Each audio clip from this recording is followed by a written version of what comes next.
Good morning, everyone. Welcome to another English lecture. Today, we'll be continuing with our topic of English fundamentals as we started on in the previous video and as we've discussed in our Google Online Meets as well.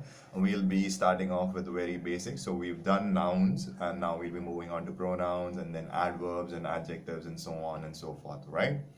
So, if you have any questions regarding the previous video, like I said, I'm available on Discord, I'm available by email, and I'm available on the phone from 7 to 2 on weekdays, right? So, reach out to me if you have any questions. A lot of your classmates are actually reaching out on Discord. A lot of your classmates are using Discord as I wanted them to, and I'm really proud of all of you who are on Discord, who are keeping conversations going, who are having discussions, who are asking questions. Very well done. Hats off to you guys. Some of you are submitting homework on time, in fact, even before on time, and like some of you are doing it really well. So, thank you to everybody who is doing their homework properly.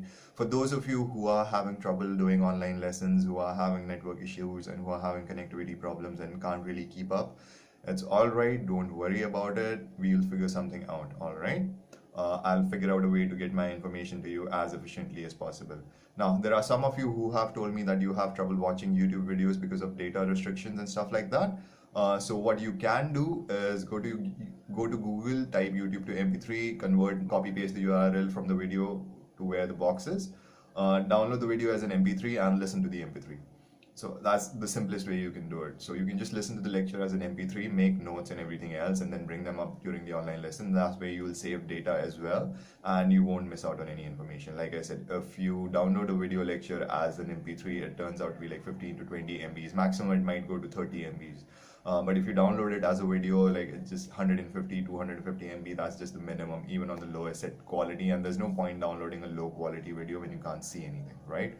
So you can just convert all of my lectures to MP3s. That's the reason why I give you monologues. That's the reason why I talk so much in my videos, is because you can just listen to me and make notes. You don't have to really pay attention to the screen. For now, just pay attention to the screen on this video because there'll be a lot of stuff on the screen and I don't want you guys to miss stuff out. Like I said before, if you're having trouble reading with the speed of the screen, just take a screenshot and look at the screenshot while you listen to the audio. Be smart, people.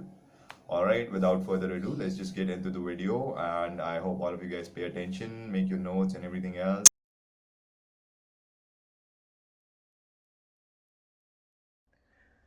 So we'll be taking a look at pronouns now. Now, I used to remember an old joke which said, what is a pronoun? A pronoun is a noun that has lost its amateur status. It's from, I think, Peanuts. It's a comic strip. If you didn't get it, I'll share it again. I'll share the comic strip with you guys as well. But that's a very stupid joke that I used to really, really like a long time ago. Anyways, a pronoun is a word that takes the place of a noun. So anytime in a sentence or in a paragraph or whenever we are writing or speaking, we use pronouns to replace nouns. We use pronouns in place of nouns. So pronouns are of many different kinds, are of many different types. One of them are personal pronouns. So personal pronouns may be used as the subject of a verb or the object of a verb. Now, I'm assuming all of you know what the subject and the object of a verb is, and if you don't, let's just get into it right now. So any sentence, if you want to make a complete sentence, you need a subject, you need an object, and you need a verb to connect them, right? So the subject is something that is doing the action, the object is something that the action is being done to, and the verb is the action that we are doing in the sentence. So that's why you get like the subject, and then you put in the verb, and then you get the object. So that's basically like the simplest sentence structure in the English language: a subject, a verb, and an object, right? So for example, let's take a look at subject pronouns. The subject of a verb does the action of the verb. The personal pronouns I, you, he, she, it, we, and they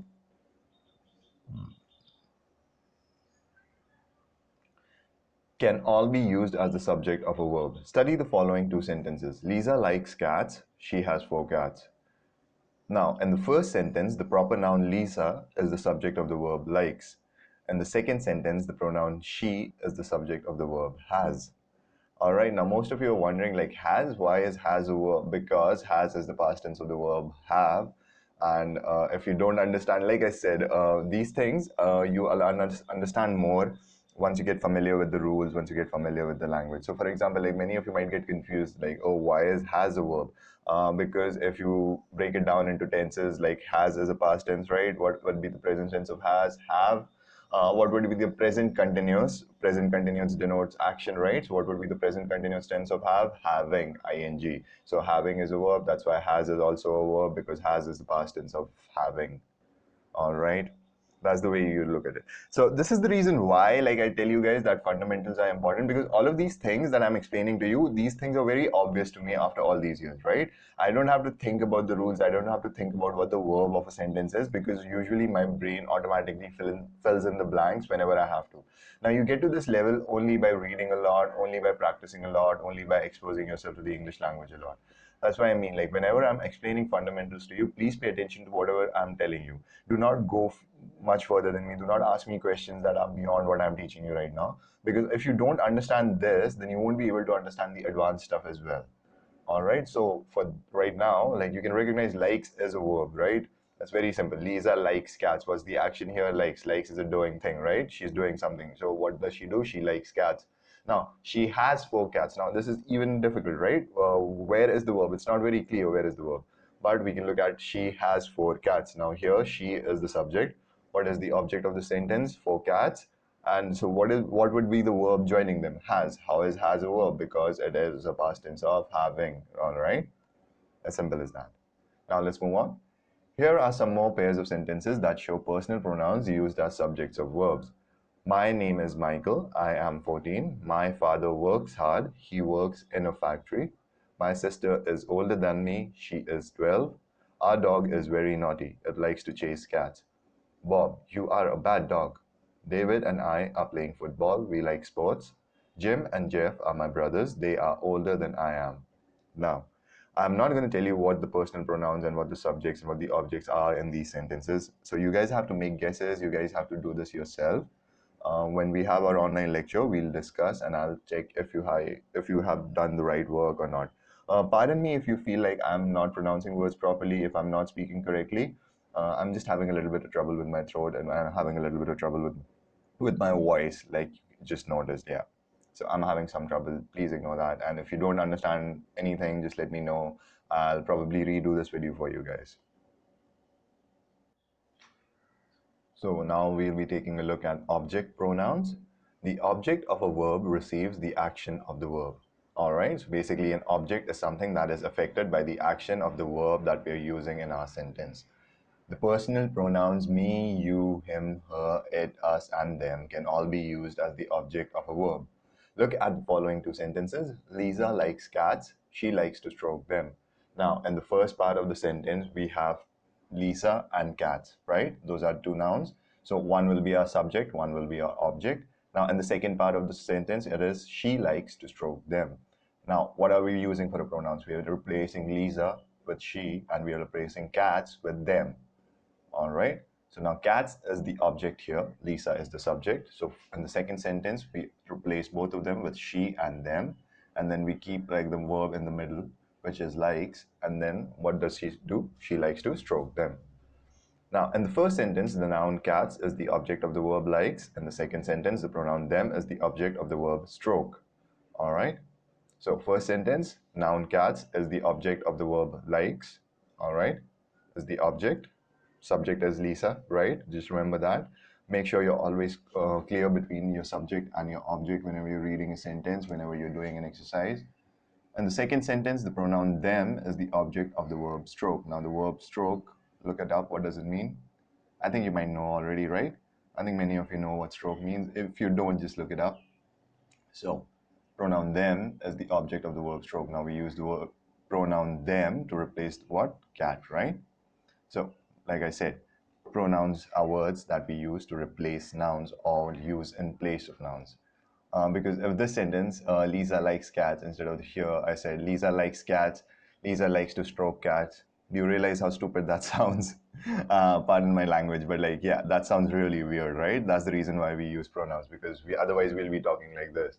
Lisa likes cats, Lisa likes to stroke cats. I mean, that just doesn't make sense. Like, that sounds like you are stuck, or basically you have like a mental disability or something.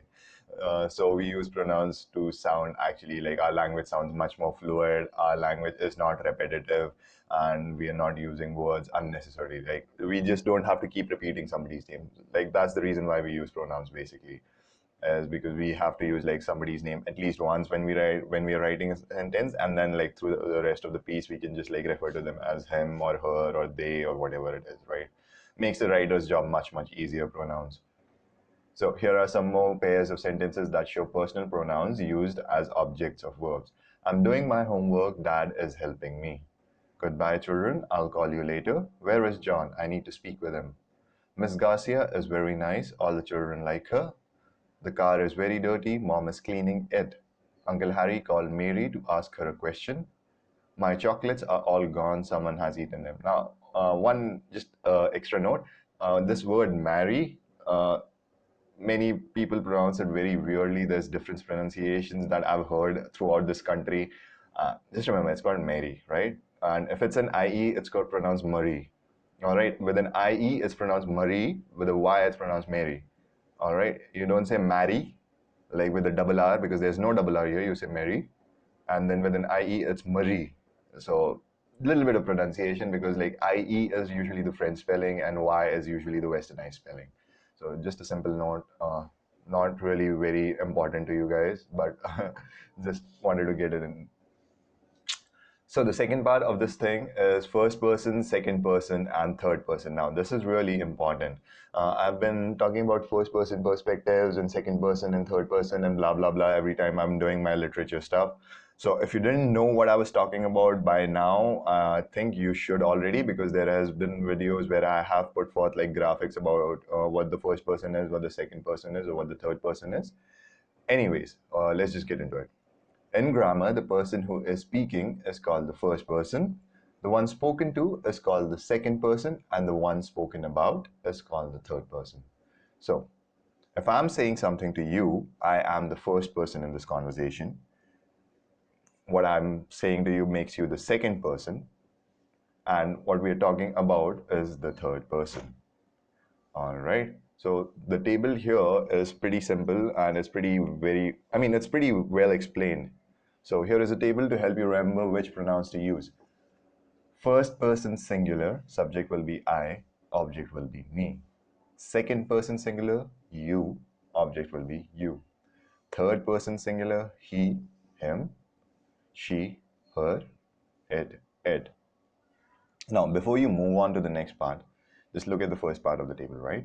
First person singular means the first person is just one person talking, right? I, if it's a subject, it will be I, and if it's an object, it will be me. For example, I like cakes, all right? He was baking a cake for me. I'm the object still here. Who was the cake being baked for? For me, right? So, still one person talking in the first person. Singular means one person, not many more than one. Hence, I and me. Now, second person singular, I'm talking to somebody. You like cakes. Do you want a cake? Second person, first part was the subject, second part was the object, right? Third person, he likes cakes. Please give this cake to him. All right? She likes cakes. Please give this cake to her. It is a good cake. It should not go to waste. Third person singular. All right? I hope that is clear to you. If not, make a note of it and bring it up during our online lecture and we can discuss. So, second part, first person plural, we, object will be us. Second person plural, you, object will still be you.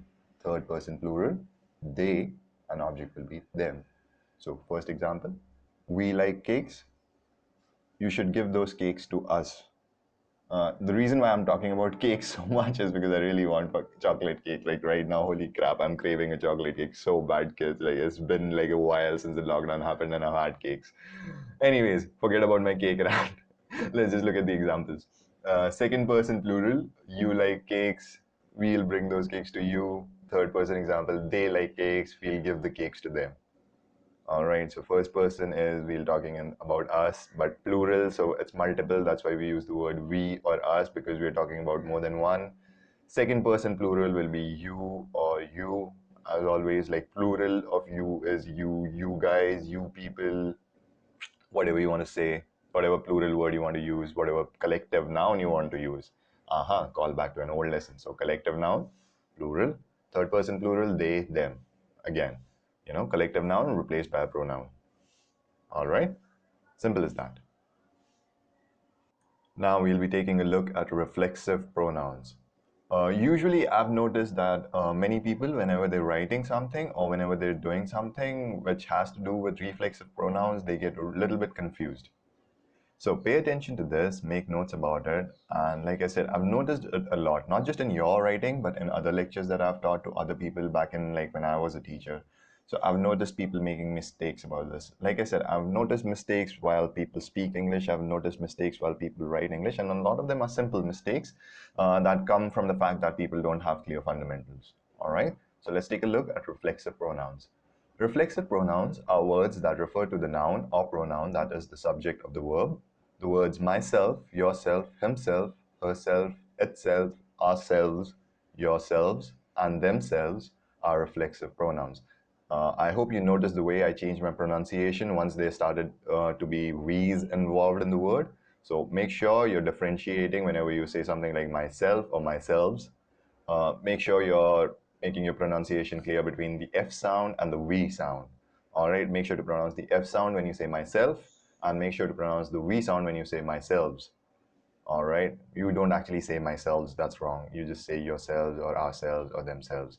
That was just an example. Do not please take it to heart. Do not learn the wrong thing just by my mistake. All right, so we'll take a look at some examples. My brother built this computer himself. Now look at this sentence. So the subject of this sentence is my brother, right? So the brother is the subject. What's the verb here? Built. What's the object? The computer. So my brother built this computer himself. Now here we use the reflexive pronoun himself to refer to the brother who's the subject in the first part of the sentence, right? Because the sentence is not like after full stop. From the previous examples, you've noticed like when I say Lisa likes cats, full stop, and she likes to touch them or she likes to caress them or whatever the second part was. Sorry, I don't remember the example. So this was like two different parts of the sentence, right? So whenever you're using a pronoun in one part of the sentence, like if it's like one whole sentence and you have to refer to like the pronouns and everything else, you use reflexive pronouns. So for example, look at the second example. Be careful not to cut yourself with that knife. Now, be careful not to cut yourself with that knife. Now, this is a complicated sentence, right? It's not very clear what's the subject here. It's not very clear what's the object here. It's not very clear what the verb is here, right? So, look at the sentence properly. Be careful not to cut yourself with that knife. Now, what can we see? We can see there's a verb. What is our verb? Cut. All right. Now, what's the object? Knife. Right? So, what would be the subject? The second person, right? Since we said you, look at you. On the previous table, we talked about this, right? Second person is always talking about you, right? Whenever there's a second person involved, we're saying you because we're talking to somebody else directly. So now here, subject of the verb is you, right? Is the second person. So our verb is cut, our object is the knife, and our subject will be you. As in not you personally, but like the you I'm referring to in this sentence, right? Not you, I'm not talking about you personally, my students. I'm talking about the example. So be careful not to cut yourself with that knife. So here we are using yourself as a reflexive pronoun for you or you as in the second person in this sentence. John was looking at himself in the mirror. Now this is simple. John is our proper noun. Looking is our verb. Mirror is the object, right? So John was looking at himself in the mirror. All right. Kate fell and hurt herself. Our cat washes itself after every meal. We bake the cake by ourselves. Come in, everybody, and find yourselves a seat. The children clean their room all by themselves. Bears like to rub themselves against a tree. The bird washed itself by splashing in a puddle. The players train every day to keep themselves fit. Have yourselves a good time. Now, the reason why I give you these examples and read them out for you is because you can pay attention to how these words are being pronounced, where the emphasis is being placed on a sentence. Now, this is a tip for listening and understanding and comprehension as well. So whenever you're reading something, make sure to emphasize the right things about the sentence, right? Make sure you're emphasizing where the commas are, make sure you're emphasizing where the full stops are, and make sure you're reading the sentence as it's supposed to be read. Because if you read it as it's supposed to be read, it'll make your job much more easier when you have to answer questions based on it. Like I said, the best way to solve a comprehension is to get all the information you can first and then work towards filling in the gaps rather than trying to find a gap and then trying to recreate a picture from there. Understood? Like I've given you the example of a puzzle piece, right? Like a jigsaw puzzle. I don't know if you guys seen a jigsaw puzzle ever in your life or not, but basically that's the best example I can give you. Is like whenever you're making a jigsaw puzzle, you always fill in the edges first so you can see what the center of the picture should look like. You don't start from the center and work your way outwards. You work from the outside and work your way in. All right, that's how you solve comprehensions. So here is a table to help you remember which reflexive pronoun to use with which personal pronoun. All right, singular personal pronoun, I, which is our subject pronoun. So the reflexive pronoun will be myself. Now, when me is the object pronoun, the reflexive pronoun will still be myself. So now when you is used as a subject or an object pronoun, the reflexive pronoun will be yourself. Like I said, and this is something you can understand even in the example that I gave you above about how I understood that you were supposed to be like the subject there even when it wasn't very clear. It's because of this, because I know like the reflexive pronoun for you is yourself and you is like the subject or the object pronoun, right? So I could already figure out the object there. I could already figure out the verb. What I didn't know was the subject. So if I eliminate the verb and the object from the sentence, whatever I'm left with will be the subject. It's simple logic. So he, subject pronoun, himself, him, object pronoun, himself, she, subject pronouns, herself, her, object pronouns, herself, it, and the reflexive pronoun will be itself. All right. So plural, we, subject pronoun, reflexive pronoun will be ourselves, us, object pronoun, reflexive pronoun, ourselves, you, subject and object pronoun slash, a reflexive pronoun will be yourselves, they, subject pronoun, reflexive pronoun will be themselves, them, object pronoun, reflexive pronoun will be themselves. So use this table whenever you're writing, whenever you're reading, and use it as a reference. Like I said, I'll share a link to the For Dummies reference book as well. You can refer to that as well whenever you're having trouble with pronouns. So let's move on from this. So, possessive pronouns. Possessive pronouns are used to talk about things that belong to people. The words mine, yours, his, hers, ours, and theirs are possessive pronouns. Now, if you didn't know what possessive pronouns were, you could figure out its meaning by the word possessive, because it comes from the word possession. Possession means somebody's belongings. Hence, possessive pronouns are words we use to talk about things that belong to people. Ignore the background noise, people, if you can hear it. I don't know what's happening today. I'm just recording and there's like just a lot of things going on in the background in the world around me. So just ignore the background. So the words mine, yours, his, hers, ours, and theirs are possessive pronouns. This book is mine. Have you lost yours, Tom? This pen is mine and that one is his. Sarah has lost a cat. Is this cat hers? I can see our car, but where is yours? We've had our lunch, but they haven't had theirs. All right, now these are all words which are denoting possession, all right, or things that belong to people. So here is a table to help you remember which possessive pronoun to use with which personal pronoun. Singular personal pronouns, I, me. Possessive pronouns will be mine. Singular personal pronoun will be you. Possessive pronoun, yours. He or him. Possessive pronoun will be his. She, her. Possessive pronoun will be hers. Once we look at the plural side, like I said, sorry, I'm having trouble with my voice.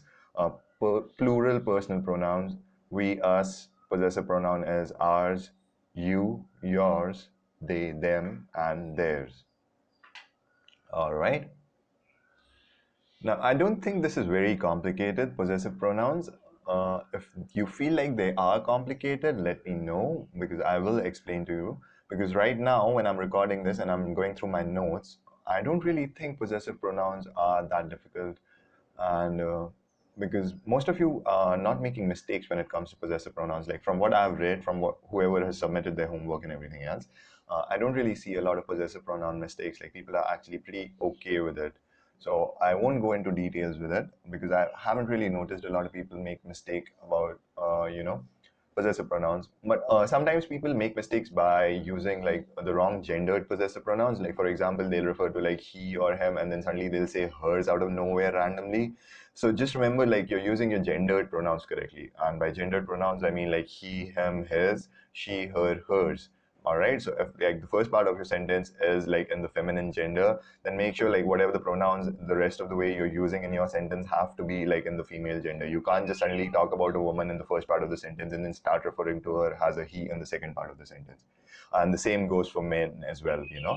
So you can't start a sentence off with he and then end it with like her. Just remember that. All right. Make sure your gendered pronouns are correct, people. Like gender is a mistake most people make. Like people don't understand, like whenever you're referring to something that is feminine, you use she, her, and like female gendered nouns and pronouns, right? And whenever you're talking about somebody who's male or masculine, you use like the male version of like the pronouns, like he, him, and all that stuff. So make sure like your genders are always clear, like not your genders personally, but like whenever you're writing or referring to genders, make sure like you're consistent, you're staying consistent, and you're not like just suddenly turning like your subject who was a male in the first part of the sentence and then you're suddenly turning him into a female in the second part of the sentence. So make sure of that. If you're confused, like I said, if you're talking in English and you're getting confused, the best thing to do is slow down. Most people end up making mistakes because they're trying to go at a speed that they're not comfortable with. Even I have that problem. Whenever I end up talking too fast, I end up sounding like a 16-year-old teenager from California, which I'm not. But whenever I'm talking fast, suddenly my accent becomes like as California as possible, and I'm using like slang terms and everything else. So it's a problem everybody faces whenever you're talking fast. So whenever you're talking in English, just make sure to slow down a little bit. Think about what you're going to say instead of just randomly blurting out whatever comes into your head. So second part, demonstrative pronouns. Demonstrative pronouns are used for pointing out things. The words this, that, these, and those are demonstrative pronouns. All right, this is my desk. These are my pets. This is the Ming's house. Now here, this example, this is the Ming's house. Notice the apostrophe there, please, people. That's why I'm saying this is the Ming's house. This is not like a plural. This is not like grammatically incorrect, like Ming's house. Ming's is not plural. Ming's house. The Mings. The Mings are a family. The Mings are a group of people that I'm referring to with a collective noun with an apostrophe. Hence, I'm using this as the Ming's house. These are sheep, but those are goats. All right, these as in like this group I'm talking to, which are closer to me, these are sheep, but those, the group that's further away from me, those are goats. That is my friend's house. Those are horses. That is my mother's car. You will have to work harder than this. We can do better than that. It's raining again. This is awful. Who is that knocking at the door? Hi, Kathleen. This is Michael. Notes. Use this and these when you're talking about things near you. Use that and those when you're talking about things further away. All right, pay attention to this note as well. Use this and these when you're talking about things near you. Use that and those when you're talking about things farther away. Now we'll be taking a look at interrogative pronouns. Well, like I said, if you don't understand the meaning, interrogation means asking questions, hence the word interrogative, which means we are dealing with pronouns that are used in questions, right? Like I'm teaching you guys how to infer meanings from context, right? That's why I tell you guys to sit with dictionaries and to look up meanings of the words. Because if you know the meaning of a word and it's used in a different way, if a different form of that verb is used, or if a different form of that word is used, you can just go back and refer to like the original way that you read the word, and then you can derive its meaning from it, right? So this is one tip that I've used throughout my English career, which I hope you guys pick up from me over the time that we are studying together. So interrogative pronouns are used to ask questions. The words who, whose, what, which, and whom are interrogative pronouns. Now, instead of going through the examples right now, look at the notes on the side. In writing and formal speaking, you can also use whom as the object of verbs and prepositions. Now, we haven't talked about prepositions yet, so just focus on the verbs part. For example, whom did the president criticize? Or whom is the principal talking to? Or to whom is the principal talking? But you cannot use whom as the subject of a verb. So you cannot say, whom came to the party last night? Now, this interrogative question, like right now, like look at this example which says an X against it. Whom came to the party last night? We can't use whom because whom can only be used as an object. You cannot use it as the subject. Like you cannot use whom to refer to as a subject. Remember, subject is something that is doing an action. So you cannot use the word whom in place of a subject because it'll just sound like this. Whom came to the party last night? Does it sound wrong? Yes, it does. So you have to say, who came to the party last night? Now, who is the verb you can use like as a subject, right? Who is the pronoun you can use as a subject instead of whom. So who can be used as a subject or the object of a verb. For example, who broke the window? Here, who is the subject because we're asking who broke the window. Who are you inviting to your party as the object? Now, I'm asking you, all right? You inviting to your party. Now, who's the object? Who, right? Who are you inviting to your party? Who can be used as the object of a preposition. For example, who is mom talking to? You can also use whom as the object of a preposition. For example, whom is mom talking to? If you put the preposition before the interrogative pronoun, you must use whom. To whom is mom talking? Now, if this is very confusing to you, like this box which I've just given you, make a note of it, bring it up during the online lecture. Because doing this right now, explaining it to you right now, this is the best I've got. All right, I can't really explain it any clearer than it's given in the text right now. So if you're still having problems, talk to me, bring it up, and I'll try to explain to you with better examples. So look at the example now. Who used all my paper? Who is mom talking to? Who are those people? Whose pen is this? Whose are these shoes? What is your brother's name? What does Tom want? What is the date today? What do you want to be when you grow up? Which of these desks is yours? Which do you prefer? Which of your sisters is the tallest? Whom did the president criticize? Like I said, I'll just leave this here. I'm going to stop. I'm not going to talk about this a little bit more unless and until I figure out like what you guys understood and what you guys are having problem with. Once I figure that out, I'll find a way to explain it to you even better. All right. So now let's look at the next section. All right. So the next section is indefinite pronouns. An indefinite pronoun does not refer directly to any other word. Most indefinite pronouns express the idea of quantity. Everybody is welcome at the meeting. Many prefer the coffee with sugar. Does anybody care for a cheese sandwich? Few choose to live in the arid desert. Right? Now here we are using them as not specific terms, right? Everybody is welcome at the meeting. Who is welcome at the meeting? Everybody. You're not referring to anybody specific. You're not referring to anything specific or any group specifically. Hence indefinite because like the definition is not defined. It's as simple as that. Indefinite means it's not defined, right? So many prefer the coffee with sugar. Who prefers the coffee with sugar? Many people. Not giving you an exact number. Who cares for a cheese sandwich? Does anybody care for a cheese sandwich? Just asking a random group of people, does anybody care for a cheese sandwich? Few choose to live in the arid desert. Like I said, not a specific term, not a specific number, just like a random number or a random large number, basically, we can say. All right? So we'll say quantity, right? Quantity means numbers, right? If a defined quantity would be given to you, you would have numbers defining that quantity, but since you don't, you'll use indefinite pronouns. So for examples, all, each, most, other, another, either, neither, several, any, everybody, nobody, some, anybody, everyone, none, somebody, anyone, few, no one, someone, both, many, one, such.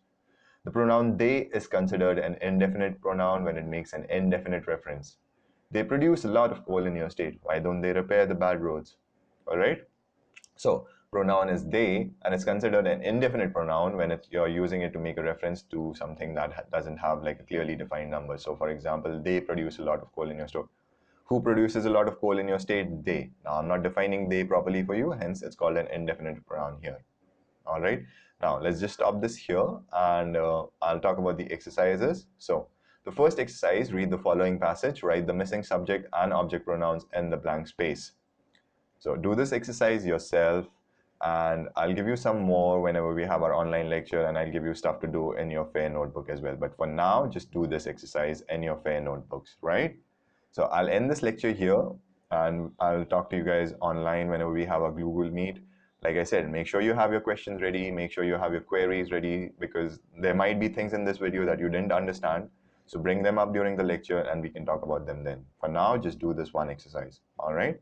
Thank you everybody for watching and I hope you guys have a good day. I hope you guys take care of yourselves and stay safe.